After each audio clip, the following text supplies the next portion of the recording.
যখন আমরা সমুদ্রের মাঝে থাকি আপনারা ভাবেন যে সমুদ্রের গভীরতাটা আমাদের ভাবায়।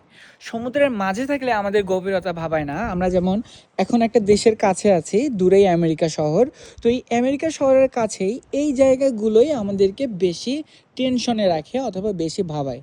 তার কারণ হচ্ছে জাহাজ যখন সমুদ্রের মাঝে চলে তখন যদি গভীরতা বেশি থাকে তাহলে জাহাজের তলা সমুদ্রের মাটিতে কোনো স্পর্শ করার কোনো সম্ভাবনা থাকে না, যেটা জাহাজের জন্য সেফ।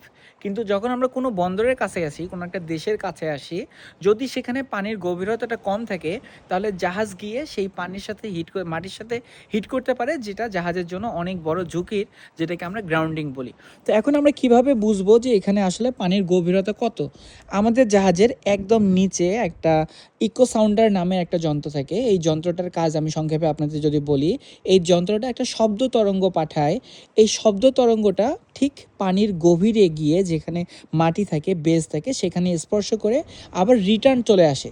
সেই রিটার্ন করার একটা পার্ট, সেটা এসে আবার এই ইকো সাউন্ডের মধ্যে যখন টাচ করে বা এই শব্দ তরঙ্গটা যখন ফেরত আসে, তখন এটা সময় ক্যালকুলেশন করে যে আসলে এই শব্দটা কত সময়ে পানির নিচে গিয়ে আবার ফেরত আসলো।